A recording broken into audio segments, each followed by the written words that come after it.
سیدنا مولانا محمد حسین جیسا یہ کو بڑھاؤ حسین جیسا شہید اعظم حسین جیسا شہید اعظم جہاں میں کوئی ہوا نہیں ہے حسین جیسا شہید اعظم جہاں میں کوئی ہوا نہیں ہے چھری کے نیچے گلا ہے لیکن چھری کے نیچے گلا ہے لیکن کسی سے کوئی گرا نہیں ہے چھری کے نیچے گلا ہے لیکن کسی سے کوئی گلا نہیں ہے پکار عباس اے سکینہ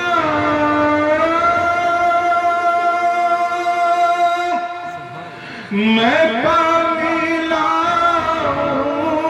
لاؤں تو خوب پینا پکار عباس اے سکینہ میں پانی لاؤں تو خوب پینا کٹے ہیں بازو چھدا ہے سینہ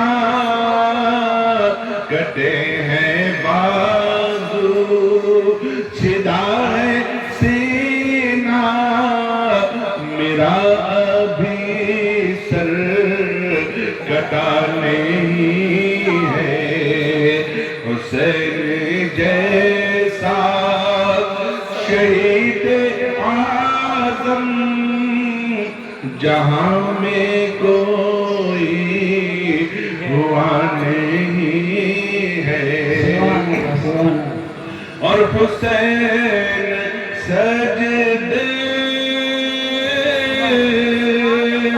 میں جا کے بولے لڑی یزیدی لڑی ہے کوفی حسین سجدے میں جا کے بولے لڑی یزیدی لڑی ہے کوفی مدینے والوں گواہ رہنا مدینے والوں گواہ رہنا نماز میری قضا نہیں ہے حسین جیسا شہید اعظم جہاں میں کوئی ہوا نہیں ہے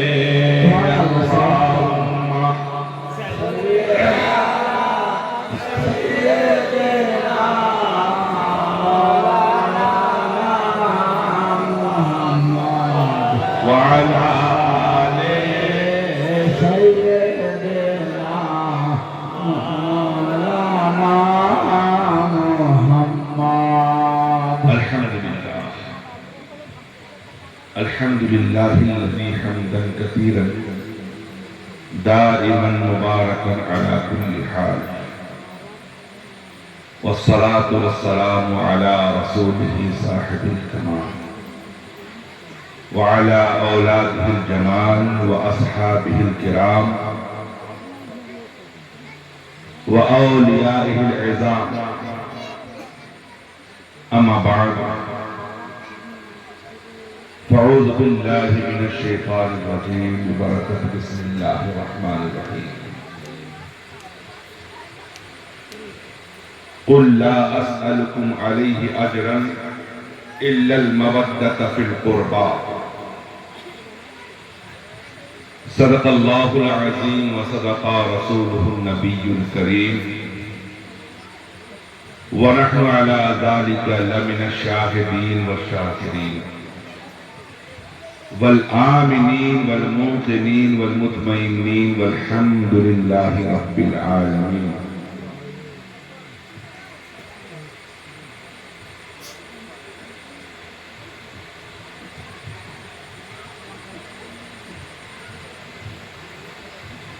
बे इजाजत जिनके घर जिब्रील आते,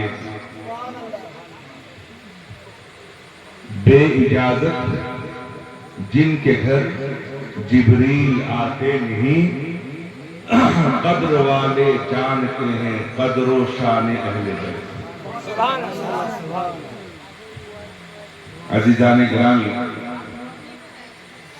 আজকে আমার বক্তব্যের চিন্তা ভাবনা একটু আলাদা ছিল, কিন্তু আমাদের হায়াতুল বাবুর আব্বা একটা কথা বললেন যে কে নাকি তাকে বলেছে পঞ্জাতনেরও হিসেব হবে, তাই না? আজকে এর উপরই বক্তব্য হবে। রাজি? যে রাজি। আর যারা বলেছে এ কথা তারা সবচেয়ে বড় পাজি। যারা বলেছে পঞ্জাতনের হিসেব হবে তারা সবচেয়ে বড় পাজি। আর আমরা আহলে বায়াতকে মানি, তাই খোদা আমাদের উপর রাজি। ভাই দেখেন, কোরআন বলছে কুল এ মাহবুব তুমি ফরমিয়ে দাও, লা আসআলুকুম, আমি তোমাদের কাছ থেকে কিছু চাই না। আচ্ছা ভাই, এ কথাটা কখন আসতে পারে? যখন আমাদের হয়তো সেকেন্দার বাবুর উপর আমি কিছু রাগ করেছি, সেকেন্দার বাবু আমার রাগ ভাঙানোর জন্য আমার কাছে কিছু জিনিস নিয়ে এসেছে, আমি বললাম যে না, তা চাই না, আমার দরকার নেই, তাই না? আমার দরকার নেই, কিন্তু এই জিনিসটা দিলে তবে আমি রাজি হব। এই জিনিসের আমার দরকার নেই, কিন্তু অমুক জিনিসটা দিলে আমি রাজি হব। রাসূল পাক সাহাবায়ে কেরামের উপর কিছু কারণে নারাজ হলেন, সাহাবায়ে কেরামের কিছু কারণে নারাজ হলেন। তখন সাহাবায়ে কেরামরা কিছু তোহফা স্বরূপ কিছু জিনিস রাসূল পাকের কাছে পেশ করলেন। যখন পেশ করলেন তখন জিবরাইল আলাইহিস সালামের আয়াত নাযিল হলো আল্লাহর তরফ থেকে। আল্লাহর আয়াত জিবরাইল আলাইহিস সালামের মাধ্যম থেকে রাসূল পাকের কাছে নাযিল হলো, কুল এ মাহবুব তুমি বলে দাও, লা আসআলুকুম আলাইহি আজরান, এর বদলে আমরা কিছু চাই না, আমি কিছু চাই না। তোমরা যে আমাকে নারাজ করেছো এর বদলে আমি কিছু চাই না, কিন্তু একটা জিনিস চাই, কিন্তু একটা জিনিস চাই, কি? ইল্লাল মাওয়াদ্দাতা ফিল কুরবা, যারা আমার কুরবা আছে, যারা আমার আহলে বায়াত আছে, তাদের ভালোবাসা, তাদের ভালোবাসা চাই।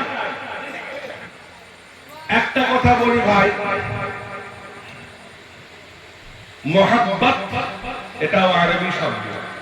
দেখেন মৌলানা সাহেব মনে শুনে বসে বসে আমার বক্তব্য শুনছেন।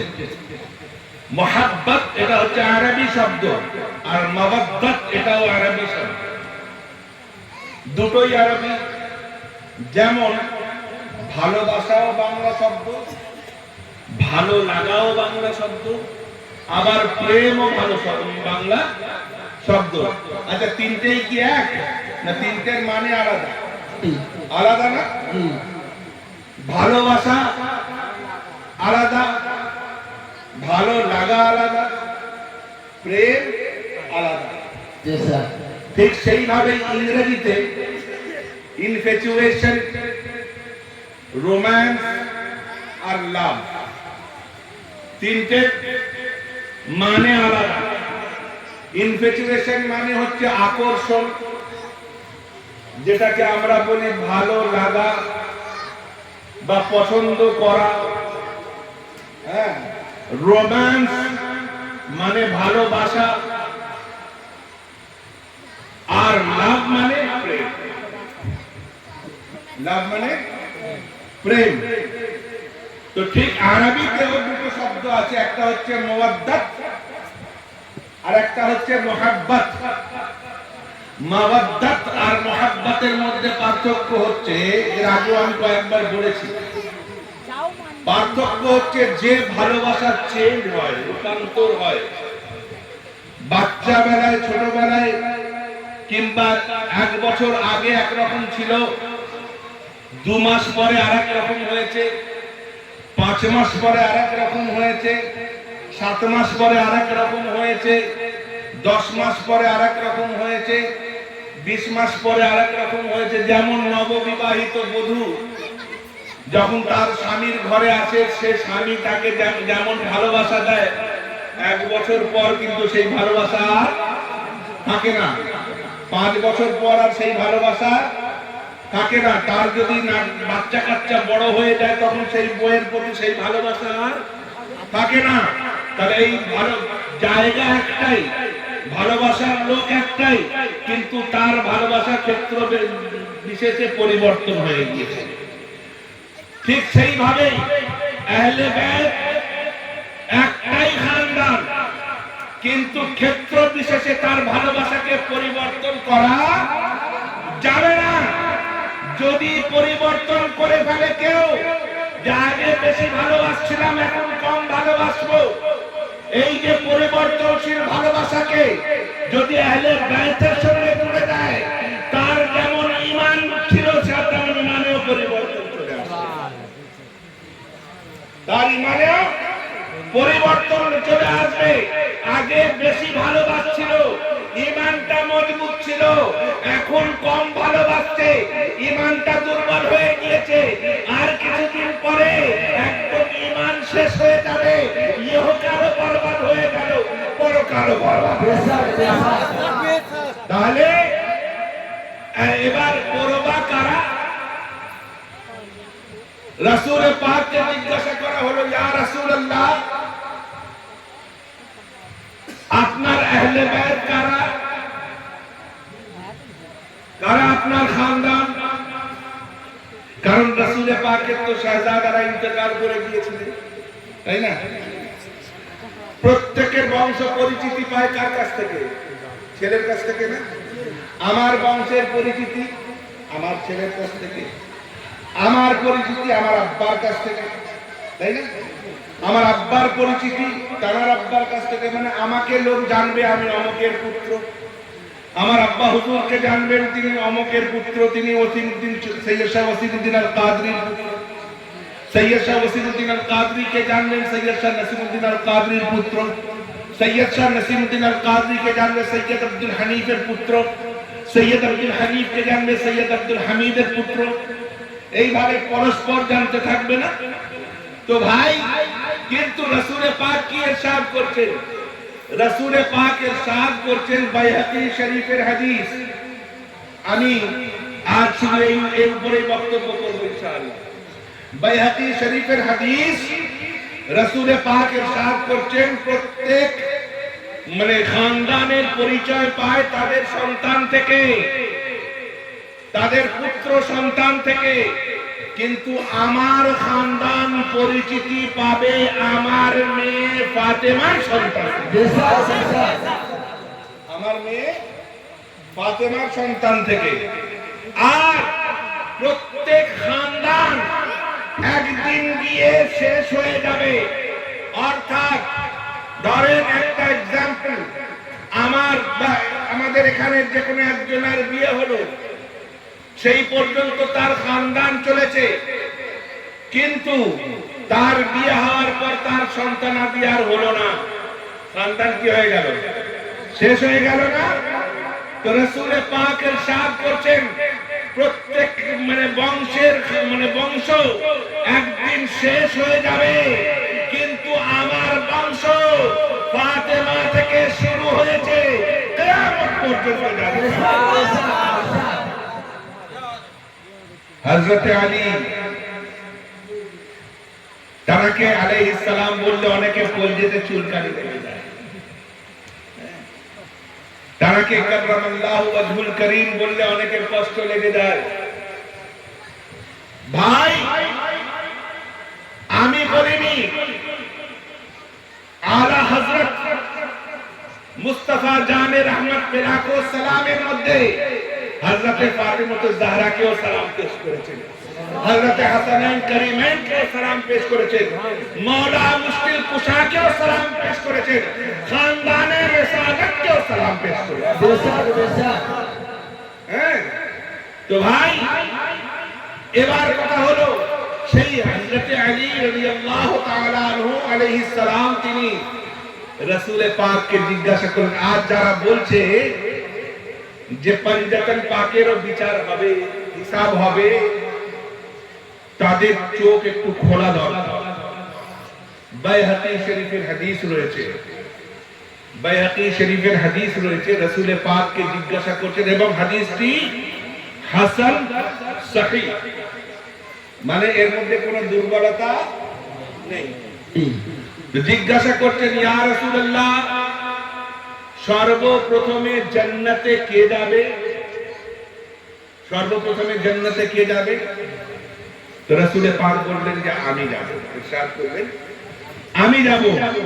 বলে তারপরে বললেন যে আমার মেয়ে ফাতেমা যাবে। বলবেন না? কে যাবে? ফাতেমাতুজ জাহরা। তাহলে যার জন্য রাসূল পাক বললেন যে জান্নাতে যাবে, তার মানে তার জন্য তো জান্নাত বাঁধা হয়ে গেল। যার জন্য জান্নাত বাঁধা হয়ে গেল তার হিসাবের প্রয়োজন আছে? আছে? হ্যাঁ না বলবেন তো? জোরে বলুন, জোরে বলুন। আছে? শুধু তাই নয়, হযরতে ফাতেমাতুজ জাহরার জন্য আমার রাসূল বলেছেন, আল ফাতিমাতু সাইয়্যিদাতুন নিসাই আহলিল জান্নাহ, ফাতেমা জান্নাতি মেয়েদের সরদারনি। যে সরদারনি হবে তার বিচার, হ্যাঁ, তার বিচার কিসের বিচার? আবে তুই পাগলা, তোর মাথা হয়েছে ব্রেক, তোর ফেল হয়েছে ব্রেক, তাই তোর মাথায় মারা দরকার ব্রেক। এবার চলে আসুন, হযরত আলী জিজ্ঞাসা করলেন তারপর, আফটার দ্যাট, তারপর বলে আমার হাসান ও হুসাইন যাবে। তাহলে হাসান ও হুসাইনের জন্য জান্নাত বরাদ্দ হয়ে গেল। তাহলে যার জন্য জান্নাত বরাদ্দ হয়ে গেল, যাকে প্রিন্সিপাল বলে দিল তুমি পাস, তোমার পরীক্ষা দেওয়ার দরকার নেই, তুমি পাস, তাহলে তার আর পরীক্ষা হবে হওয়ার প্রয়োজন আছে? তুমি ফার্স্ট ডিভিশন পেয়ে গিয়েছো, আমি স্যাটিসফাইড হয়ে গেলাম, আমি স্যাটিসফ্যাকশন দিয়ে দিলাম, আমি সার্টিফিকেটে সই করে দিলাম, তুমি ফার্স্ট হয়ে গিয়েছো। আর আপনারা দেখবেন অনেকে যারা ভালো স্টুডেন্ট হয়, আমার আরিফুল মওলা পেয়েছিল ভাই, মানে একদম ক্লাস নার্সারি থেকে ডাইরেক্ট ওয়ানে তুলে দিয়েছিল, মাঝখানে কেজি 1 কেজি 2 তে পড়তে হয়নি, মানে ভালো পরীক্ষা দিয়েছিল, নার্সারিতে ফার্স্ট হয়েছিল বলে তাকে কেজি 1 কেজি 2 তার পড়তে হয়নি, তাকে ডাইরেক্ট 1 তুলে দিয়েছে। কি করে তুললো? পরীক্ষা দিতে হলো না। হেডমাস্টার বলে দিবেন পরীক্ষা দেওয়ার দরকার নেই, এ ফার্স্ট হয়ে গিয়েছে, এর জন্য 1 বরাদ্দ হয়ে গিয়েছে। সুবহানাল্লাহ সুবহানাল্লাহ। তাহলে ভাই আমার রাসূল পাক হাসান ও হুসাইনের জন্য জান্নাতের সার্টিফিকেটে তিনি সই করে দিলেন, তানাদের জন্য জান্নাত বরাদ্দ হয়ে গেল। শুধু তাই নয়, রাসূল পাক ইরশাদ করছেন, আল হাসান ওয়াল হুসাইন হুমা সাইয়্যিদুন নিসা হুমা আল হাসান ওয়াল হুসাইন হুমা সাইয়্যিদু শাবাব আহলিল জান্নাহ। আল হাসান ওয়াল হুসাইন হুমা সাইয়্যিদু শাবাব আহলিল জান্নাহ। হাসান ও হুসাইন জান্নাতি জওয়ানে সরদার। আল হাসান ওয়াল হুসাইন হুমা সাইয়্যিদু শাবাব। সাইয়্যিদ মানে হচ্ছে সরদার, আর শাবাব মানে যুবক, জান্নাতি যুবকের সরদার। আচ্ছা ভাই, যে জান্নাতি যুবকের সরদার হবে সে জাহান্নাম তার যে হিসাব হবে না। তাহলে পাগলা না? আরে শোনো, শুধু তাই নয়, এখনো বাকি আছে, এখনো বাকি আছে। বলছে আফটার দ্যাট, তারপরে তো বলছে তারপরে আলী তুমি যাবে। বলবেন না সুবহানাল্লাহ। আলী তুমি যাবে? তাহলে পাঞ্জাতন মুকম্মল হয়ে গেল না? জি। তাহলে পাঞ্জাতনিদের হিসাব হবে না। আচ্ছা, এরপরে আরো বাকি আছে। কি বাকি আছে? রাসূল পাককে হযরত আলী জিজ্ঞাসা করছেন, এ আলী, তারপরে রাসূল পাককে জিজ্ঞাসা করছেন, হযরত আলী জিজ্ঞাসা করছেন, ইয়া রাসূলুল্লাহ তারপরে? তো বলছে তারপরে যারা আহলে বাইতের চাহনে वाला হবে। সুবহানাল্লাহ সুবহানাল্লাহ। যারা আহলে বাইতের সচ্চা চাহনে वाला, তাদেরও হিসাব হবে না। তাদেরও হিসাব হবে না। তার মানে হিসাব কাদের হবে? ওয়াহাবিদের হবে, তাবলীগীদের হবে, দেওবন্দীদের হবে, খারিজিদের হবে, রাফিজিদের হবে, কাদিয়ানীদের হবে, জামাতিদের হবে, আহলে হাদিসদের হবে, আহলে হাদিসদের হবে, সুন্নিদের। তাহলে প্রমাণ হলো আপনারা সুন্নি না ওয়াহাবি? সুন্নি। বাবা বুঝছে? আরে সুবহানাল্লাহ। আপনারা সুন্নি। কিরকম? টিপিএস না হালকা? হালকা সুন্নি না টানাটান সুন্নি? টানাটান সুন্নি না? কিন্তু এই টানাটানের মধ্যে একটু টানাটান কম আছে। কিরকম বলুন তো? আমরা আহলে বাইতকে ভালোবাসি, বাসি না? কতটা ভালোবাসি? কতটা? অনেক ভালোবাসি। মুহররমের 10 দিন, খুব জোর হলে 14 দিন, খুব জোর হলে 40 দিন, তারপর আইরে আল্লাহু আকবার। শোনেন, ইমামে হোসেন জমির স্বার্থে যুদ্ধ করতে যাননি, গেছেন? জি না। ইমামে হোসেন সম্পত্তির স্বার্থে যুদ্ধ করতে যাননি, গেছেন? জি না। ইমামে হোসেন গদির স্বার্থে যুদ্ধ করতে গেছেন? জি না। হ্যাঁ। ইমামে হোসেন কোন লোভের স্বার্থে যুদ্ধ করতে গেছেন? জি না। কিসের জন্য গেছেন?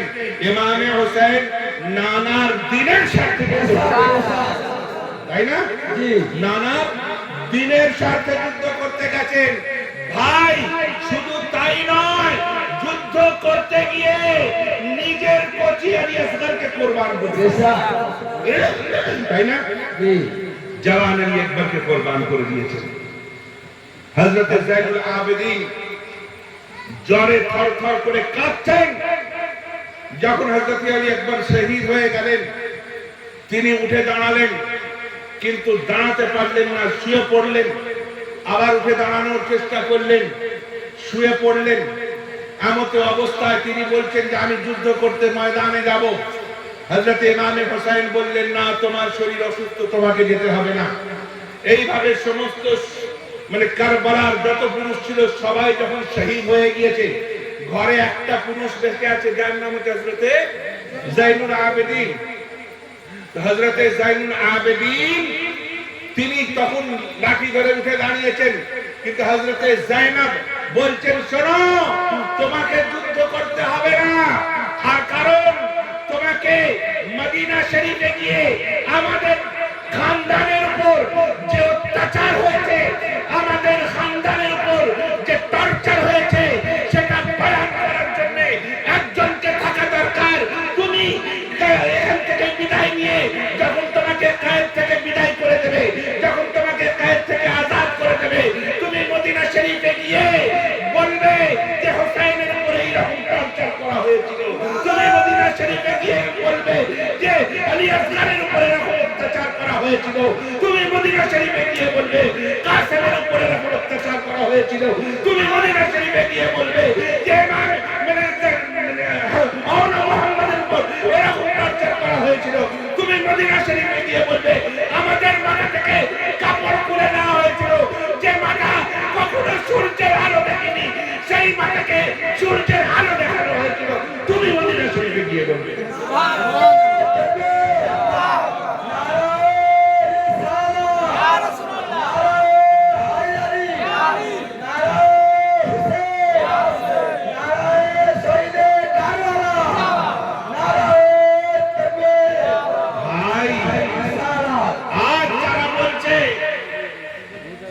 ইমামে হুসাইনের জন্য কাঁদা যাবে না, দুঃখ প্রকাশ, হ্যাঁ মাতম করা যাবে না। বুক মাতম হোক আলাদা জিনিস, কাঁদা আলাদা জিনিস। মাতম মানে তাকে মেরে দেওয়া, তাকে ইন্তেকাল করিয়ে দেওয়া, কিন্তু দুঃখ প্রকাশ মানে কি তাদের যে বেদনা। ভাই, যখন ইমামে হুসাইন শহীদ হয়ে গেলেন, তখন মদিনার অলিগলি অন্ধকারে ডুবে গেল। যখন অন্ধকারে ডুবে গেল, এমন ঘুটঘুটে অন্ধকার দিনের বেলা যে এক হাত দূরে মানুষকে দেখা যাচ্ছে, এমন অন্ধকার, সবাই বুঝতে পারলেন যে ইমামে হুসাইনের উপর কিছু একটা হয়েছে।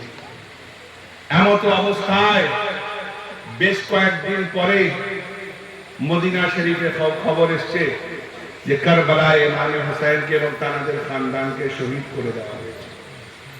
হযরতে উম্মে বানিন কে ছিল বলুন তো, জানেন? হযরতে উম্মে বানিন হচ্ছে হযরতে আব্বাসের আম্মা, হযরতে আলীর স্ত্রী। হ্যাঁ, উম্মে বানিন বলছে আমি বিশ্বাস করি না যে আমার মালিকার পুত্র, মালিকা মানে হচ্ছে সর্দারনি, হযরতে ফাতেমাকে তিনি কোনদিন নিজের সতী ভাবেনি, সবসময় নিজেকে গোলাম ভেবেছেন, আর হযরতে ফাতেমাকে নিজের আকা ভেবেছেন, মালকিন ভেবেছেন। হ্যাঁ, কারণ আমার মালকিনের পুত্র শহীদ হতে পারে না। তো বলছে হ্যাঁ শহীদ হয়ে গিয়েছে। বলে শোনো, আমার আব্বাস যতক্ষণ বেঁচে আছে হোসাইনকে কেউ শহীদ করতে পারবে না। হোসাইন আব্বাসের বাজু যতক্ষণ আছে হোসাইনকে কেউ শহীদ করতে পারবে না। তো বলছে আব্বাসের তো ডান বাজু কেটে ফেলা হয়েছিল। তো বলছে তাও আমি বিশ্বাস করি না যে হোসাইন শহীদ হয়েছে, কারণ ওর বাবাহু এত শক্তিশালী যে 1-2,000 সৈন্যকেও কিছু মনে করবে না। তো বলছে ছল চাতুর করে তার বাঁ হাতটাকেও কেটে ফেলা হয়েছে। তো বলছে তবুও বিশ্বাস করি না যে হোসেন শহীদ হয়ে গিয়েছেন, কারণ যতক্ষণ আব্বাসের শরীরে প্রাণ থাকবে হোসেনকে শহীদ হতে দেবে না। বলছে শোনেন, ছল চাতুরি করে তানার পিঠে তীর মারা হয়েছে, তানার পিঠে তীর মারা হয়েছে এবং আড়াল থেকে তানার গর্দনকে কেটে নেওয়া হয়েছে। যখন গর্দন কেটে নেওয়ার কথা শুনেছেন হযরত উম্মে বানিন ভেঙে পড়েছেন, ধপ করে মাটিতে বসে পড়ে কাঁদতে লেগেছেন এবং বলছেন আব্বাস তুমি আমার হোসেনকে আগলে রাখতে পারলে না।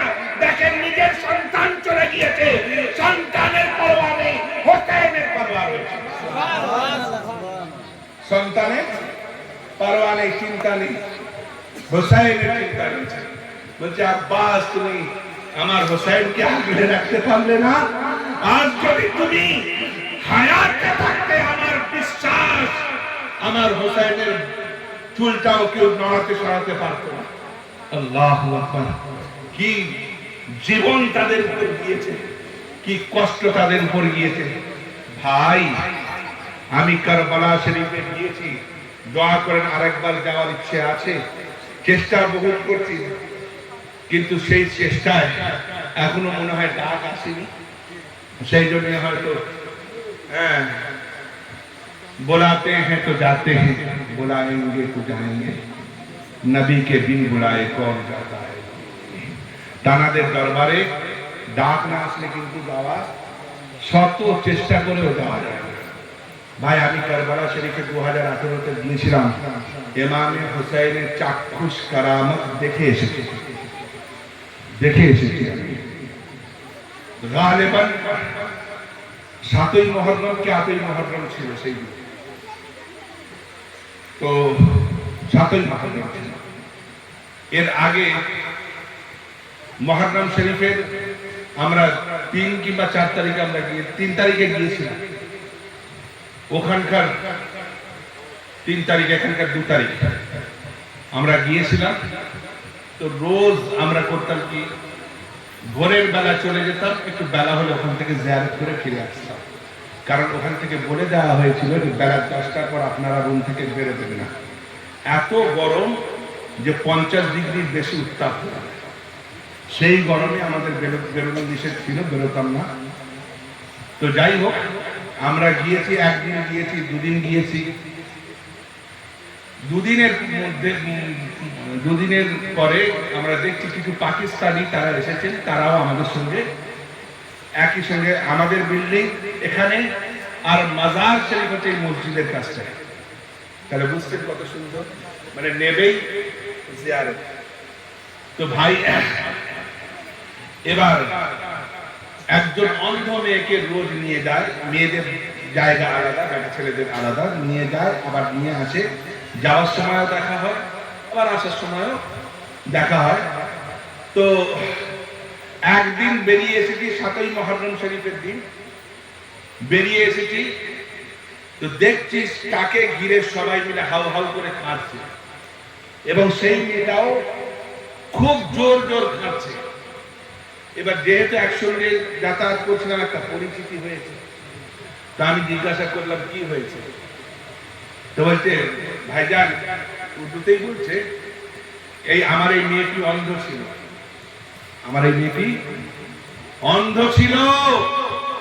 আজ 3 দিন ইমাম পাকের জালিতে নিজের চোখ রগড়েছে, আজকে তার চোখ ফিরে পেয়েছে। আজকে তার চোখ ফিরে পেয়েছে। তো চিন্তা করুন, ইমামে পাকের জালিতে চোখ রগড়ালে যদি চোখ ফিরে পাওয়া যায়, তো মন রাগড়ালে জান্নাত ফিরে পাওয়া যায়। জান্নাত পাওয়া যায়। আর আমি বলবো, তোরা যদি ইয়াজিদকে এত ভালোবাসিস, তো শুনে নে, তোরাও দোয়া চা, আমরাও দোয়া চাই, আমরা দোয়া চাই, মওলা আমাদের হাসর নাসর যেন ইমামে হুসাইনের সঙ্গে হয়। আর তোরা দোয়া চা, তোদের হাসর নাসর যেন ইয়াজিদের সঙ্গে হয়। তোদের দোয়াও কবুল হোক, আর আমাদের দোয়াও কবুল হোক। তখন বোঝা যাবে যে কে আর কারা জান্নাতে যাবে, আর কারা কোথায় যাবে, জাহান্নামে। বুঝেছেন না? সব চালাকি বেরিয়ে যাবে ওই সময়। এতই যদি মহব্বত করো ইয়াজিদকে, তো একবার নাম রেখে দেখো না, গোলাম ইয়াজিদ। আমাদের মধ্যে গোলাম হোসেন আছে, গোলাম হাসান আছে, গোলাম হায়দার আছে, গোলাম মুর্তজা আছে, তাই না? এই যে গোলাম মুর্তজা না, গোলাম নবী আছে, গোলাম গাউস আছে, গোলাম মুর্শিদ আছে, গোলাম মাওলা আছে, গোলাম সুবহানি আছে, গোলাম রব্বানি আছে, গোলাম ইয়াজদানি আছে, গোলাম সমদানি আছে না? কারণ আমরা এনাদের গোলাম। তুমি যদি ইয়াজিদকে নিজের আকা মনে করো, তো একবার নাম রেখে দেখো, গোলাম ইয়াজিদ। যদি সফর মাসে জন্মায়, মুহররম মাসে, বুঝতে পারছেন না? তার মানে গোলাম হোসেন রায় গোলাম ইয়াজিদকে থাকতে দেবে কি বাবা? না থাকতে দেবে? বলে ওখানে তোরা আমার হোসেনকে একা পেয়ে টর্চার করেছিস, আজকে দেখ তোদের অবস্থা কি করবি। ভাই সেই জন্যই বলছি এটা একটা চক্রান্ত চলেছে আহলে বাইতের শানকে ছোট করার জন্য। আহলে বাইত জাতা জিনিস নয়। ইমাম ইশক ও মোহাব্বত ইমাম আহমদ রাজা খান ফাজলে বরেলভী রাদিয়াল্লাহু তাআলা আনহু তিনি লিখছেন আহলে বাইতের মানে খানদানে রিসালাত অর্থাৎ আলে রাসূল যদি গুমরাহ হয়ে যায় তার কথাকে মানার দরকার নেই, কিন্তু তার তাজিম করা ওয়াজিব। তার কথার মানার দরকার নেই, কারণ সে যে কথাটা বলবে হয়তো শরীয়ত ভিত্তিক নয়, সেই জন্য তার কথা মানা যাবে না, কিন্তু তাকে সম্মান না করলে তুমি জাহান্নামে চলে যাবে। বুঝতে পেরেছেন না? তার মানে কি? তাকে সম্মান করতে হবে, কিন্তু সে যদি কোরআন ও হাদিসের বাইরের কোনো কথা বলে সেটাকে মানা যাবে না। বলুন যাবে? যাবে না। আজিজানে কেরামি দেখেন ভাই, শহীদদের কি শান, শহীদদের কি রুতবা। আজ অনেকে বলছে যে যারা শহীদ হয়েছে তাদেরও বিচার হবে, তারা মরে মাটিতে মিশে গিয়েছে। কিন্তু ভাই এরা কোরআন পড়ে না, এরা কোরআন পড়ে না। কোরআন বলছে শহীদরা মুর্দা নয়, তারা জিন্দা। শুধু জিন্দা নয়, আল্লাহর কাছ থেকে তারা রুজিও পায়। শুধু রুজি পায় না, আল্লাহর তরফ থেকে তাদেরকে পুরস্কার দেওয়া হয়েছে। জোরে বলবেন না? কোরআন বলছে আনআমাল্লাহু আলাইহিম, আল্লাহ তাদেরকে পুরস্কার ঘোষণা করেছে। কাদেরকে? মিনান নবিয়্যিন, নবীদের মধ্যে থেকে পুরস্কার ঘোষণা করেছে। ওয়াস সিদ্দীকিন, সিদ্দীকদের মধ্যে থেকে পুরস্কার ঘোষণা করেছে। ওয়াস শুহাদা, শহীদদের মধ্যে পুরস্কার ঘোষণা করেছে। ওয়াস সালিহিন, ওলিয়াল্লাহদের মধ্যে পুরস্কার ঘোষণা করেছে। ওয়া হাসানা উলাইকা রাফিকা, যারা এই শব্দকে মেনে নিয়েছে তাদেরকে আল্লাহ বন্ধু মনে করে নিয়েছে। আচ্ছা ভাই, আমরা ওলি আল্লাহদেরকে মানি না? হ্যাঁ না বলবেন তো? জোরে আস্তে।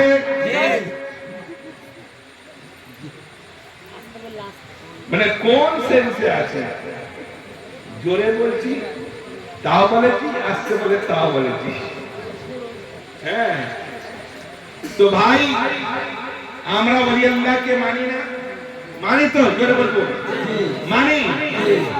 শহীদদেরকে মানি, হ্যাঁ, সিদ্দীকদেরকে মানি, নবীদেরকে মানি। তাহলে আমরা কি হলাম? এনাদের রফিক হলাম। তাহলে এনাদের যদি রফিক হয়ে যায়, আল্লাহ কি বলছে? এদের জন্য হাসানি হোসনা রয়েছে, ও হাসনা, তাদের জন্য ভালাই রয়েছে। তাহলে ভালাই কাদের জন্য? সুন্নিদের জন্য। ভালাই কাদের জন্য? সুন্নিদের জন্য। সুন্নি কারা? আমরা। হ্যাঁ, সুন্নি কারা? যারা আহলে বাইতকে মানে, যারা সাহাবায়ে, সমস্ত সাহাবায়ে কেরামকে মানে, যারা সমস্ত সাহাবায়ে কেরামকে মানে তারা সুন্নি। কারণ রাসূল পাক বলছেন, ইরশাদ করছেন, আসহাবী কান-নুজুম বিআইয়িহিম ইহতিদাইতুম ইহতিদাইতুম, আমার সাহাবারা নক্ষত্রের সমতুল্য, যারা এদের ইহতিদা করলো তারা হেদায়েত প্রাপ্ত হলো। তাহলে হেদায়েত প্রাপ্ত দল কারা? সুন্নিরা।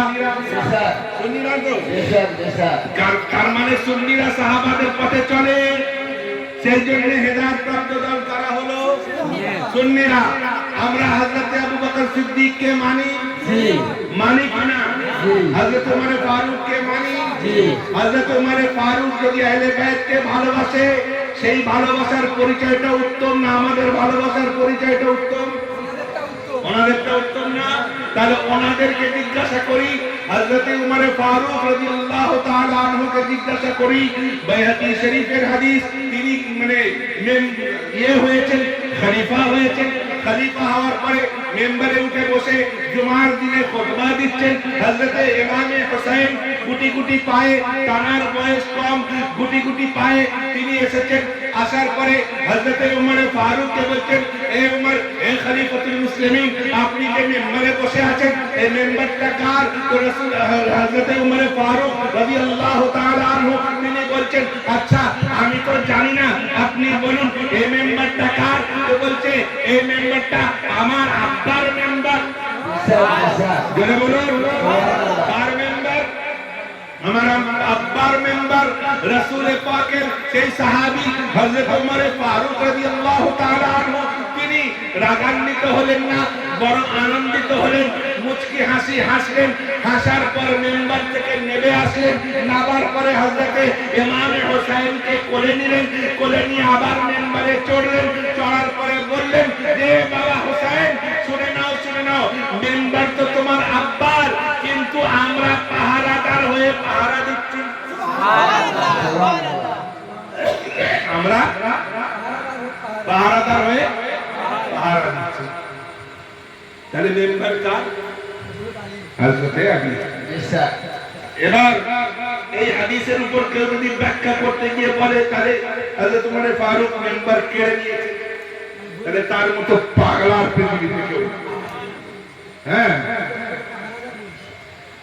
তার মতো পাগলার পৃথিবীতে কেউ নেই। আজিজানে গেরামি, এরা পড়ে না,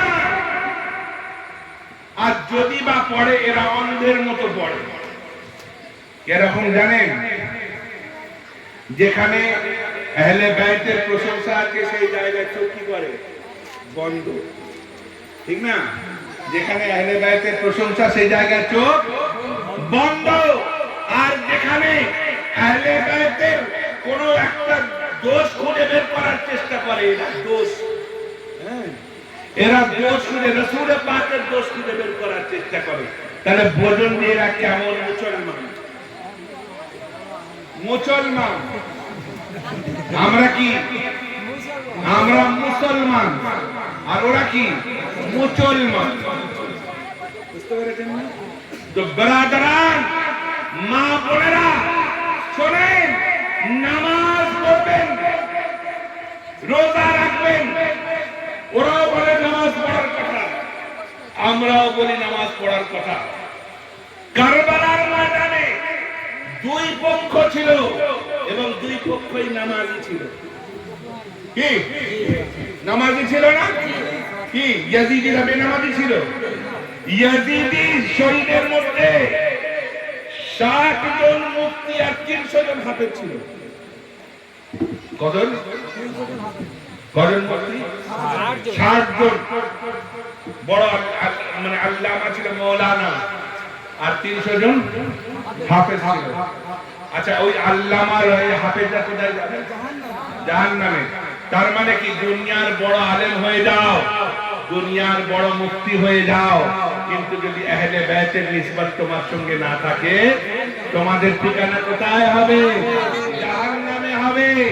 যারা বলছে পাঞ্জাতনের বিচার হবে, তাদের ঠিকানা মনে করে নাও যে তোমরা বলছো পাঞ্জাতনের বিচার হবে, আগেই তোমাদের বিচার। একটা ছোট্ট বাকিয়া বলি, বলবো? হ্যাঁ বলুন।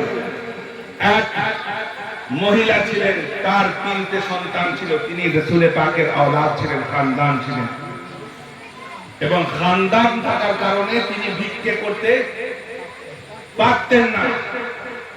কারণ খানদানের রিসালাত কাউরের কাছে হাত পাতবে, এটা হতে পারে না, এটা হতে পারে না।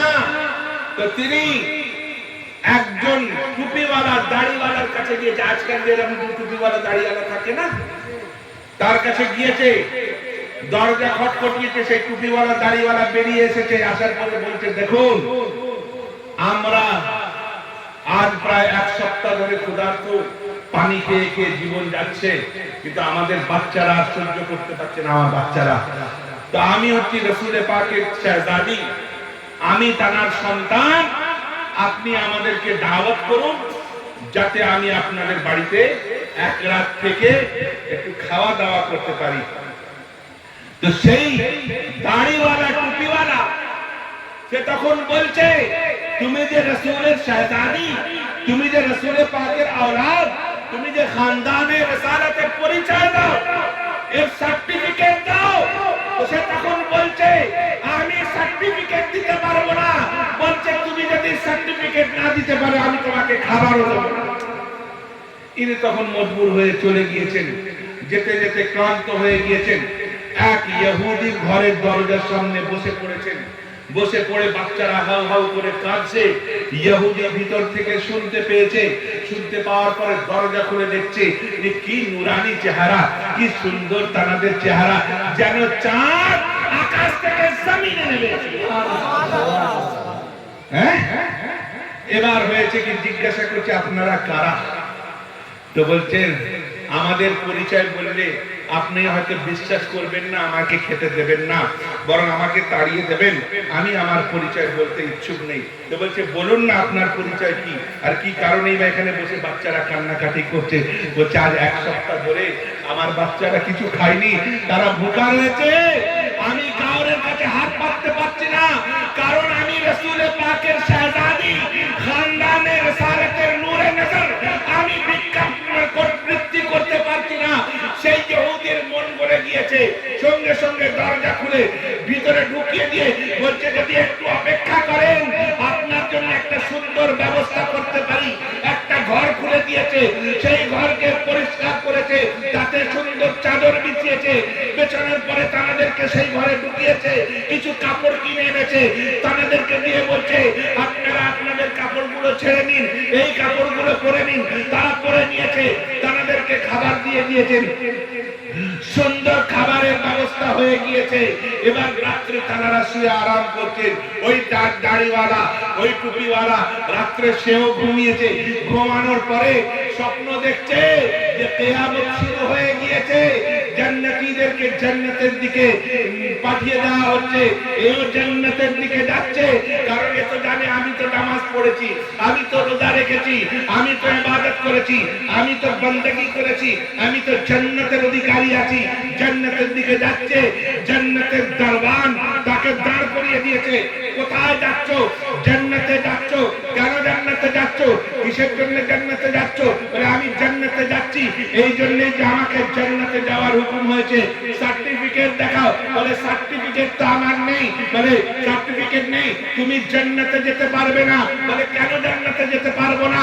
তুমি এই জন্যই জান্নাতে যেতে পারবে না, তোমার ঘরে আমার রাসূলের औलाद দিয়েছিল, সে পরিচয় দিতে পারেনি বলে তোমার ঘর থেকে তুমি তাকে তাড়িয়ে দিয়েছো। তো যার জান্নাত, তার औलादকে তুমি তাড়িয়ে দিয়েছো, সেই জন্য আল্লাহ তোমাকে জান্নাত থেকে তাড়িয়ে দিয়েছে। সুবহানাল্লাহ। ঘুম ভেঙে গিয়েছে। যখন ঘুম ভেঙে গিয়েছে, সে তখন তো পাগলা হয়ে গিয়েছে, খুঁজে বেড়াচ্ছে, গিয়ে পা ধরে ক্ষমা চাইতে, খুঁজে বেড়াচ্ছে, পা ধরে ক্ষমা চাইতে হবে। খুঁজতে খুঁজতে খুঁজতে খুঁজতে দেখছে ইহুদির ঘর যেন আনন্দে আত্মহারা হয়ে রয়েছে। কি ব্যাপার, একটা ইহুদির ঘর এত আনন্দিত কেন সবাই? দরজা খটখটিয়েছে, কি ব্যাপার? হ্যাঁ, এত আনন্দিত তোমরা? বলছে, শোনো, আজকে আমাদের ভাগ্য পরিবর্তন হয়ে গেছে। কেন ভাই? বলে, এক শাহজাদি এবং তার 3 औलाद কে আমি আমার কাছে গ্রহণ করে নিয়েছি এবং তাদের খিদমত করছি। বাড়িতে আনন্দে আনন্দে আনন্দিত হয়ে গিয়েছে। তো তখন সেই মুসলমান বলছে, সেই কালমা পড়নেওয়ালা বলছে, আরে তুমি তো ইহুদি আর ওনারা তো হচ্ছেন নবীর औलाद, আমার কাছে দিয়ে দাও, আমার কাছে দিয়ে দাও, আমি ওনার সেবা করব। বলছে, না, তোমাকে তো দেওয়া যাবে না, কারণ যে স্বপ্ন তুমি দেখেছো সেটা আমিও দেখেছি। তোমাকে তাড়িয়ে দেওয়া হয়েছে, আমাকে ঢুকিয়ে নেওয়া হয়েছে। এই সুযোগ আর ছাড়বো না। আজকে আমরা পুরো ফ্যামিলি ওনার নানার নামে কলমা পড়ে আজিজান কেরামি, তানার নানার নামের কলমা পড়লে জাহান্নামী জান্নাতি হয়ে যায়, আর তাদেরই নাকি বিচার হবে। কত বড় পাগলা, বুঝতে পেরেছেন না? পুরো এক নম্বর, মানে one of the best man, তাই না? মানে পাগলার মানে উত্তম পাগলা। কিরকম পাগলা জানেন? মানে হয়েছে কি, এক পাগলা হাওড়া ব্রিজের উপর উঠেছে। হাওড়া ব্রিজের উপর যখন উঠেছে, এবার ওখানে সব পুলিশ ভর্তি হয়ে গিয়েছে। তো বলছে এই নাম, বলে না নামবো না, বলে তাহলে আমরা উঠি, বলে তোমরা যদি উপরে উঠো আমি ঝাঁপ মারবো, হাওড়া ব্রিজ থেকে ঝাঁপ মারবো। তো পেরেশান সবাই, একদম পুলিশ ফোর্স অনেক এসে গিয়েছে। আরেক পাগলা ওই দিক দিয়ে আসছে, আরেক পাগলা আসছিল।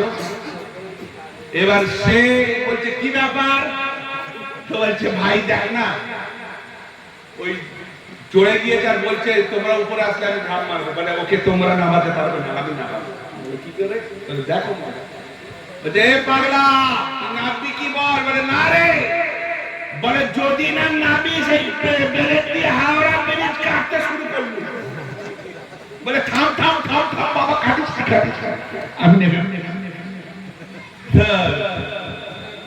তারপরে বলছে যে তুমি কোত্থেকে আসছো? বলে পাগলা ভারত থেকে আসছে। তো সবাই মিলে গেছে, কেউ পাগলা, বুঝতে পেরেছেন না?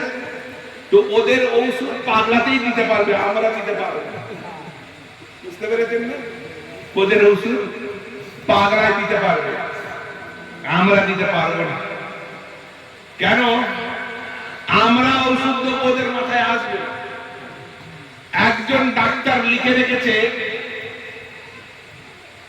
যে আমি আমার ফিস হচ্ছে 500 টাকা, আর আমি আমার চিকিৎসায় যদি রোগ না সারে তাহলে 5000 টাকা আমি তাকে দেবো, ফেরত দেবো। 500 টাকা ফিস, 5000 টাকা ভালো হলে ফেরত দিয়ে দেবো, না ভালো হলে ফেরত দিয়ে দেবো। একজন মনে করছে যায় 500 টাকা যায় যাক, আমি 5000 টাকা নিয়েই আসবো। হ্যাঁ, তো বলছে গিয়ে বলছে যে ডাক্তার বাবু আমার জিভে কোনো স্বাদ নেই, কিছু ভালো লাগে না। বলছে ঠিক আছে 500 টাকা দাও। দিয়েছে। তো একটা ছোট শিশি বের করে 2 ফোঁটা জিভে দিয়ে, যেই জিভে দিয়েছে বলে ডাক্তার বাবু এটা কেরোসিন, এটা কেরোসিন গো। বলে তো তোমার জিভ ভালো হয়ে গেছে, তুমি তো সাথে গেছো। হ্যাঁ, বলছে এবার বাইরে গিয়েছে। বাইরে যাওয়ার পরে চিন্তা করছে তাই তো ঠকে গেলাম, তো ফের যেতে হবে। 5000 টাকা আদায় না করে আমি শুনছি না। তো বলছে ফের এসেছে। তো বলছে যে ডাক্তার বাবু আপনি যাই বলুন, আপনি কিন্তু চিকিৎসা ঠিক মতো করতে পারছেন না। আমার মানে স্মরণ শক্তি লোপ পেয়ে গিয়েছে, আমার স্মরণ শক্তি লোপ পেয়ে গিয়েছে। বলে হাঁ করো, ফের হাঁ করতে ফের ওই 2 ফোঁটাই দিয়েছে। যেই 2 ফোঁটা দিয়েছে বলে এই তো সেই তো তোমার স্মরণ শক্তি ভালো আছে। তো ওদের জন্য এইরকম ডাক্তার দরকার, একদম পাস করা ডাক্তার বলে বলে ওদের বোঝাতে পারবো না, ওদেরকে হেতুড়ে ডাক্তার দরকার। আমরা তো পাস করা ডাক্তার, ওদের জন্য লাঠি দরকার, লাঠি। আল্লামা নাইমুদ্দিন মুরাদাবাদী, হ্যাঁ, মানে তাফসীরে নাঈমীর লেখক আল্লামা নাইমুদ্দিন মুরাদাবাদী, তিনি বলছেন যে वहाबी के लिए कोई हदीस नहीं, वहाबी জন্য কোনো হাদিস কোনো দলিল দরকার নেই, খালি 2-4টে ডান্ডার দরকার। বুঝতে পেরেছেন? समझे तो समझे, ना समझे तो और दो डंडा। बोले बुझलो तो बुझलो, ना बुझले আরো দু ডান্ডা। তো এদের অবস্থা হয়েছে এইরকম। আমাদের এক সুন্নি মাওলানা সাহেব আজমের শরীফ থেকে ফিরছেন। আজমের শরীফ জানেন তো, এখান থেকে অনেকে গিয়েছেন। আজমের শরীফে একটা গেট আছে জান্নাতি দল, তাই না? তো ভাই এবার 8-10 জন ওয়াহাবি বসে আছে, আর ওই সিটের মধ্যে ওনার একা সিট পড়েছে। আর ভাই একটা জিনিস জানবেন, 1 লাখ ওয়াহাবি আর একটা সুন্নি, তাই ভারী। এবার টিটকিরি মারার জন্য দেখছে যে বরকাতি টুপি পরে আছে, সুন্নিরা তো বেশিরভাগ বরকাতি টুপি পরে, बरकाती तुम्हें पूरा अच्छे। तो भाई कहां से आ रहे हैं, कहां से आ रहे हैं? तो बोलते मैं अजमेर शरीफ से आ रहा हूं। तो अजमेर शरीफ में गए थे तो वहां एक जन्नती दरवाजा है। बोले हाँ है। तो बोले आप उस दरवाजे के अंदर से गुजरे थे? हाँ गुजरा था। तो आपका अकीदा क्या है, वहां से गुजरने से जन्नती होता है? ওখান থেকে পার হলে জান্নাতি হয়? তোর আকীদা নেই, ইয়াকিন है। আকীদা নয়, বিশ্বাস, আত্মবিশ্বাস, মনের মধ্যে ইয়াকিন যে যাবে সে জান্নাতি অবশ্যই হবে। তো 2-4 দিন পরে দেখি ওনার গা শুচ্ছে, গায়ে জামা শুচ্ছে। बच्चे ऐसा क्यों कर रहे हो? तो बोलते हदीस में आया है कि जो जन्नती होता है उसके बदन से जन्नत की खुशबू आती है। जे जन्नती হয় তাদের শরীর থেকে জান্নাতের খুশবু পাওয়া যায়, কিন্তু আপনার শরীর থেকে এরকম খুশবু পাচ্ছি না। তো বলতে ऊपर वाली हदीस पढ़े हो और नीचे वाली हदीस तुम्हारा बाप पढ़ेगा। ऊपर वाली हदीस पढ़े हो, नीचे वाली हदीस तो बाप पढ़े क्या ना? बोले नीचे वाली हदीस में ये भी तो लिखा है जो जहन्नमी होगा उसको जन्नत की खुशबू नसीब नहीं होगी। से जहन्नमी होवे से जन्नतेर खुशबू पावे ना। তুই কতই শুনবি, তুই তো জানবি। সেই জন্য বলছি ভাই, আহলে বাইতের মোহাব্বত করছেন, করেন, জান ও দিল দিয়ে করেন। কিন্তু করতে গিয়ে যেটা আহলে বাইতের দস্তে জিগার ইমাম হাসান ও হুসাইন আলাইহিস সালাম তারা যেগুলোকে করতে অপছন্দ করেছেন সেগুলোকে এড়িয়ে করেন, সেগুলোকে বাদ দিয়ে করেন। এক বেওয়াকুফ মৌলভী, তার বাড়ি মেদিনীপুরে, শিয়া আকীদাটা, তাকে কেউ প্রশ্ন করেছে, ইমতিয়াজ নাম তার নাম, হ্যাঁ, তাকে প্রশ্ন করেছে আহলে বাইতের মহব্বতে কি কি করা উচিত, আহলে বাইতের মহব্বতে কি কি করা উচিত। তো সে বেওয়াকুফ বলেছে আহলে বাইতের মহব্বতে যা করবে সব। হ্যাঁ, তো তাকে ভাঙানোর জন্য, মানে আরো বিশ্লেষণ করার জন্য বলেছে, কেউ যদি মদ খেয়ে নাচানাচি করে বলে এটাও দাও। কত বড় পাগলে সে, কত বড় আহম্মক। হ্যাঁ, মদ খাওয়া হালাল না হারাম? আচ্ছা, মদ খাওয়া, মদ জিনিসটা পাক না নাপাক? নাপাক। তো ইমামে হুসাইন পাক না নাপাক? তাহলে পাক জিনিসের সঙ্গে নাপাক জিনিস চলে? চলবে? চলবে? চলবে না। তাহলে যে বলতে সে, তার মাথা পাগড়া আছে না ভালো আছে? পাগড়া আছে। সে আহলে বাইতের মোহাব্বতটা সঠিক এখনো বুঝতে পারেনি। হ্যাঁ, আহলে বাইতের মোহাব্বত করতে গেলে আইম্মায়ে দ্বীনের কাছ থেকে দেখে নাও তারা কেমন মোহাব্বত করেছে। ইমাম শাফিঈ রাদিয়াল্লাহু তাআলা আনহু তিনি বলেছেন যে আমি আহলে বাইতের মোহাব্বত করি, এই করাটাকে যদি কেউ বলে রাফিজিয়াত, তাহলে আগে সবচেয়ে বড় রাফিজি। বুঝতে পেরেছেন না?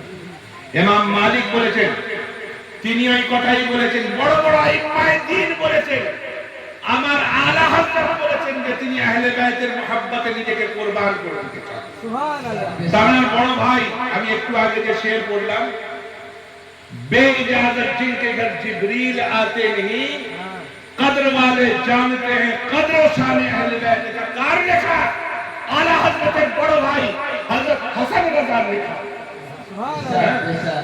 तो भाई সেই জন্যই বলছি যে ওয়াহাবিদের কথা ছেড়ে দাও, এরা নামাজের কথা বলবে, রোজার কথাও বলবে, হজের কথাও বলবে, তার সঙ্গে বলবে মিলাদ করা না যায়, তার সঙ্গে বলবে কিয়াম করা না যায়, তার সঙ্গে বলবে আহলে বাইতের মহব্বত করার দরকার নেই। আরে ভাই, মিলাদও কোরআনে রয়েছে, কিয়ামও কোরআনে রয়েছে, আহলে বাইতও জি আছে না? তাহলে এদের কথা মানবো না কোরআন মানবো? কোরআন। এদের কথা মানবো না হাদিস মানবো? তবে তোরা কারাবে, তোদের औकात কি? হ্যাঁ, তোদের औकात তো জাহান্নাম, আর আমাদের औकात হচ্ছে জান্নাত। তো ভাই, আমাদের রাস্তা হচ্ছে জান্নাত, কারণ জান্নাতের পথের পথিকদেরকে আমরা ভালোবেসেছি। আল্লাহ তাবারক ওয়া তাআলা আমাদের আপনাদের সবাইকে জান্নাতের পথের পথিক করে দিন, আমাদের সবাইকে আহলে বাইতের চাহনেওয়ালা করে দিন। আমাদের এই যে আজ মুহররম শরীফের এই মাহফিল পালন করছি, আর এই পালন করতে গিয়ে কসম বিল্লাহ বলছি, যদি কাউরের চোখ থেকে সচ্চা মোহাব্বত করতে গিয়ে এক ফোঁটা পানি বেরিয়ে যায় আর সেই রাত্রে তার ইন্তেকাল হয়ে যায়, তার বেলা হিসাবে জান্নাত। আমি বলছি না, যদি তার ইন্তেকাল হয়ে যায় চোখের পানি বেরোনোর পর, এটা আমি বলছি না, হযরতে ইমাম জাফর সাদিক রাদিয়াল্লাহু তাআলা আনহু বলছেন। বলবো লাস্ট বলি, 12:30 বেজে গিয়েছে জি, তাই না? 12:30। আমি একটু কি করি বলে অনেকের কলিজাতে ব্যথা লেগে যায়, আড়ি লেখা আছে না? হাতে আমাদের পুরো শরীরে আড়ি আছে, আমাদের আত্মা অঙ্গে প্রত্যঙ্গে আড়ি আছে, আমাদের বুক চিরে দেখ, আমাদের মানে হৃদয় আড়ি আছে। কেন? দিল মে হ্যায় তসবীর यार बस नजर झुकाई और देख ली। হ্যাঁ, অন্তরে প্রেমিকের ছবিকে বসিয়ে রেখেছি, চোখটাকে বন্ধ করে জিয়ারত করি। হ্যাঁ, তো ভাই, হযরতে ইমাম জাফর সাদিক রাদিয়াল্লাহু তাআলা আনহু তিনি লিখছেন, কাল কিয়ামত হবে, ময়দানে মাহশর হবে, জান্নাতীদেরকে জান্নাতের দিকে পাঠানো হবে, জাহান্নামীদেরকে জাহান্নামের দিকে পাঠানো হবে। এক জাহান্নামীকে যখন ফেরেশতারা ধরে জাহান্নামের দিকে নিয়ে যাবে, সেই সময় আল্লাহ তাবারক ওয়া তাআলার রহমত উজান মারবে এবং বলবে, এই ফেরেশতারা ওই লোকটাকে আমার কাছে নিয়ে এসো, আমার কাছে নিয়ে এসো।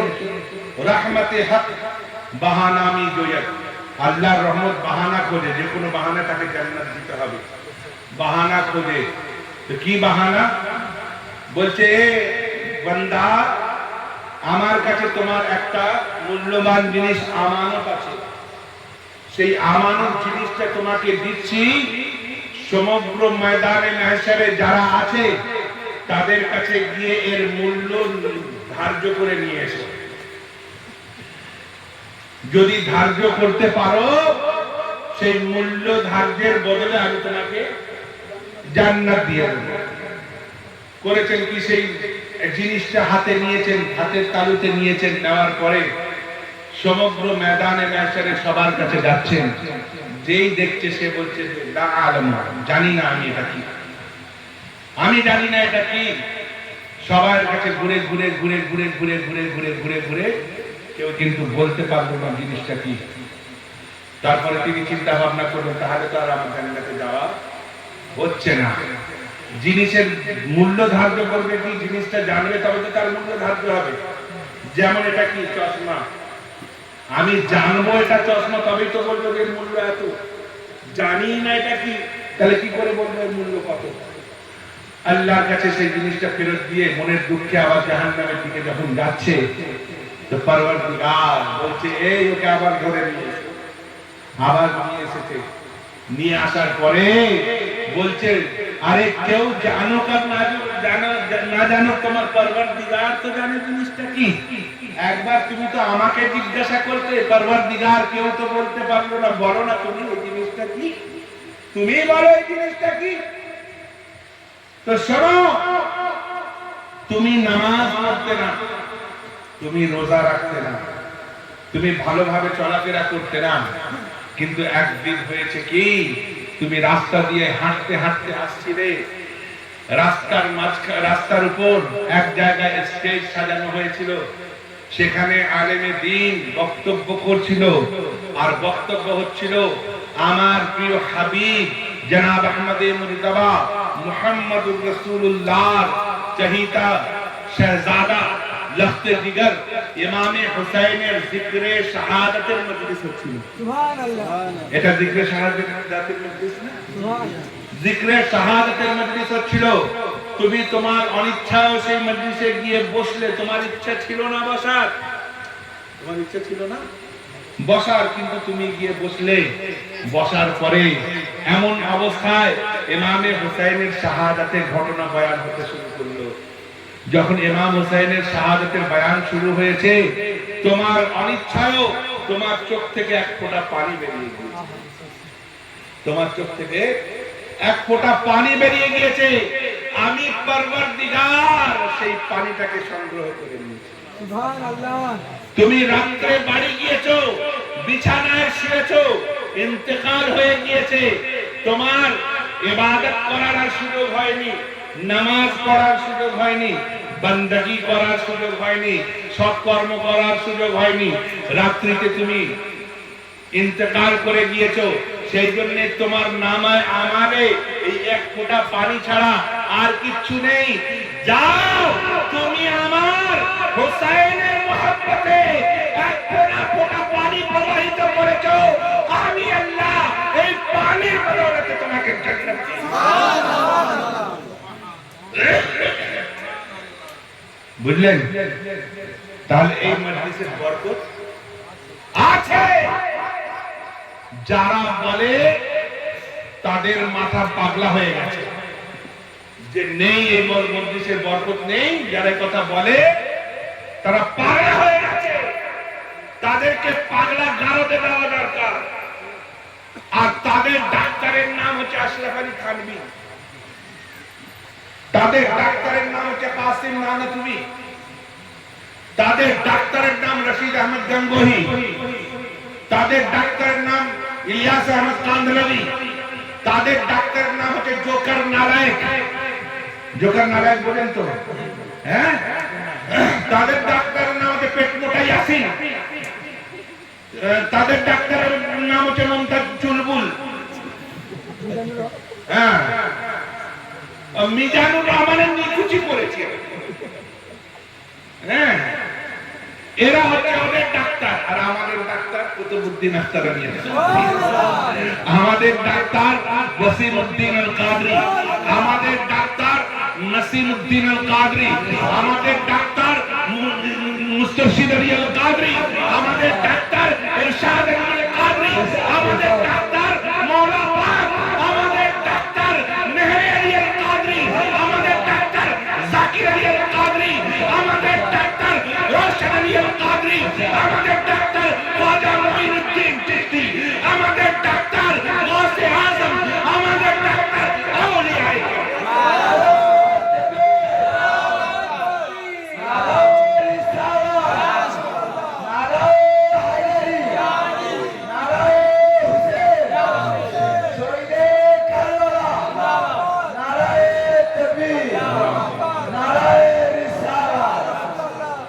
ডাক্তারের অবস্থা কিরকম জানেন? আমি আমাদের এক মুরিদান ছিলেন, তার নাম হচ্ছে সিরাজুল মন্ডল, বাড়ি বাড়ির চড়া। ডাক্তারের অবস্থা দেখুন, সিরাজুল মন্ডলের ডান চোখে ছানি পড়েছে, ডান চোখে ছানি পড়েছে। এবার তার অপারেশনটা কোন চোখে হবে? ডান চোখে হবে না। ডাক্তারের নিয়ম হচ্ছে যে চোখে অপারেশন হওয়ার থাকে সে চোখে মাথায় একটা টেপ মেরে দেয়, যাতে বোঝা যায় যে এই চোখে অপারেশন হবে, কপালের উপর একটা টেপ মেরে দেয়। এখন করেছে কি, ডান চোখে টেপ না মেরে বাঁ চোখে টেপ মেরে, বুঝতে পেরেছেন? হ্যাঁ হ্যাঁ।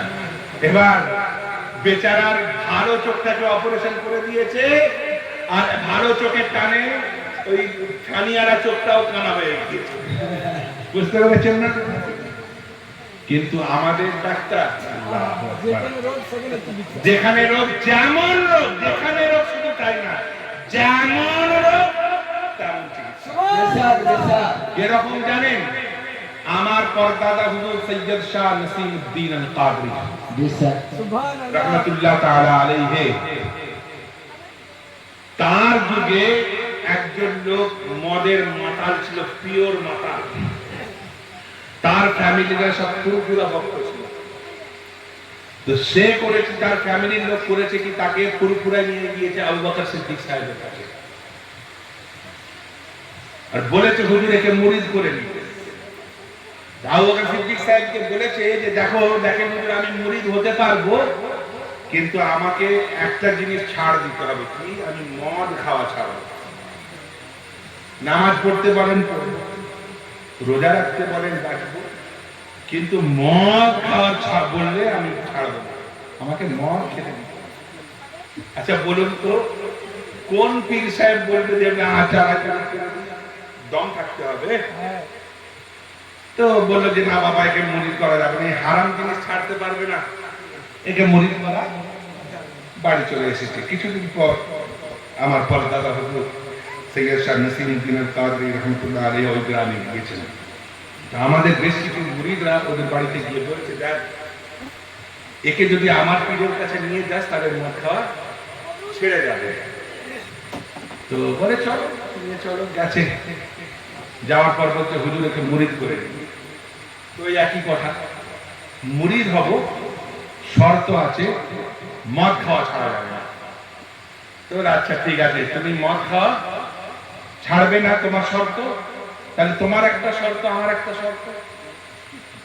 বলে হ্যাঁ ঠিক আছে। বলে তোমার শর্ত হলো তুমি মদ খাওয়া ছাড়বে না, আর আমার শর্ত হলো তুমি আমার সামনে মদ খাবে না, আমার সামনে মদ খাবে না। তাহলে হ্যাঁ হুজুর, আমি যদি আপনার মুরিদ হয়ে যাই তাহলে আপনার সামনে কি করে খাবো? আড়ালে আবদারে খেতে পারবো তো? তাহলে হ্যাঁ, আড়ালে আবদারে খাও, আমাকে না দেখিয়ে খেলেই হবে। মুরিদ হয়ে গিয়েছে, বাড়ি চলে গিয়েছে। সকালবেলা শুরিখানায় গিয়েছে, বোতল থেকে মদ গ্লাসে ঢেলেছে, ঢালার পরে খেতে যাবে, দেখে বাবা হুজুর সামনে দাঁড়িয়ে আছে। তো বলে তাহলে নিশ্চয়ই খবর পেয়ে গেছে যে আমি মদ শুরিখানায় এসেছি। আচ্ছা, তাহলে ওখান থেকে চলে গিয়েছে, চলে গিয়ে একটা বাঁশ বাগানে গেছে। আশেপাশে দেখেছে কেউ গ্লাসে মদ ঢেলেছে, ঢেলে খেতে যাবে, দেখে বড় হুজুর সামনে দাঁড়িয়ে আছে। এখানেও খবর পেয়ে গেছে, আচ্ছা ঘরে যায়। ঘরের ভিতরে ঢুকেছে, বা ভেতর থেকে সিটি লাগিয়ে দিয়েছে, লাগিয়ে দিয়ে ফের যখন গ্লাসে ঢেলেছে দেখছে বড় হুজুর দাঁড়িয়ে আছে। পরের দিন সব ভোরের বেলা ছুটে এসেছে, বলে ও বেটা হুজুর, আমি বুঝতে পেরেছি, আমি ভুল বুঝতে পেরেছি। বলে কি বুঝতে পেরেছি? তুমি যে বলেছো আমার সামনে খাবি না, আমি ব্যাপারটা বুঝতে পেরেছি। বলে কেন?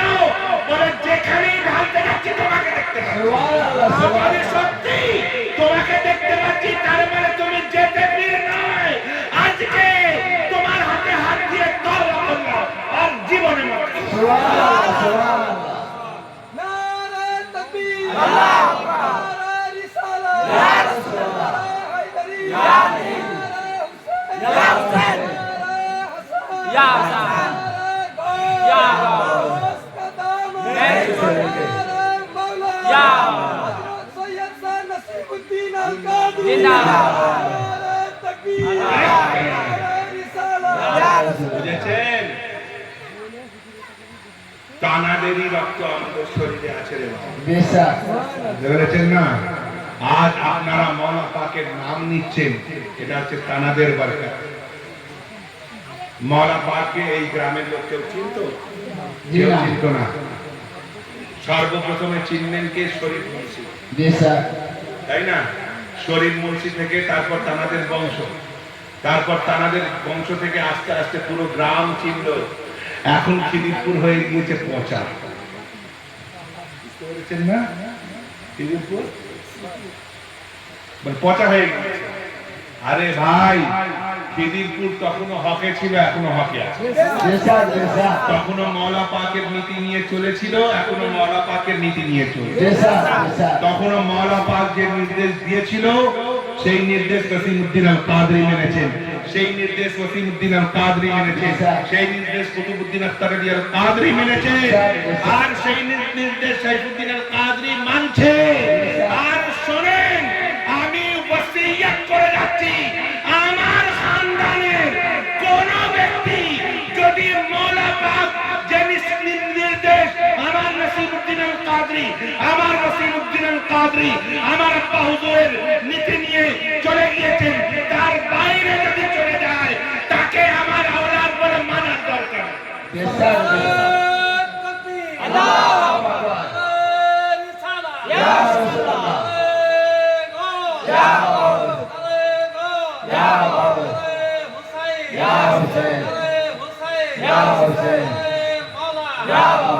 পুরো দুনিয়া ছাড়তে পারবো, মৌলা পাক ছাড়তে পারবো না। পুরো দুনিয়ার সম্পত্তিকে লাট করে দেবো, দরকার নেই। আপনারা নিশ্চয়ই জানেন, এই বাংলাদেশ থেকে আমার ভাই মেহমান এসেছেন, এনারাও জানেন বাংলাদেশের সাতক্ষীরায় 2000 জি সেই সম্পত্তিকে নসিবউদ্দিন লাখ মেরে দিয়েছে মৌলা পাকের পর। হ্যাঁ? আমরাও সম্পত্তির দরকার নেই, আমার মৌলা পাকের গোলামি দরকার। বেশক বেশক সচ্চা গোলামি, 2 নম্বর গোলামি নয়, সচ্চা গোলামি। আল্লাহ তাবারক ওয়া তাআলা আমাদেরকে সচ্চা গোলাম হওয়ার তৌফিক দান করুন, সচ্চা আহলে বাইতের আশিক হওয়ার তৌফিক দান করুন, सच्चा अहले बैत, सच्चा आशिक हुसैन हवा तौफीक दान करूं, सच्चा आशिक रसूल हवा तौफीक दान करूं।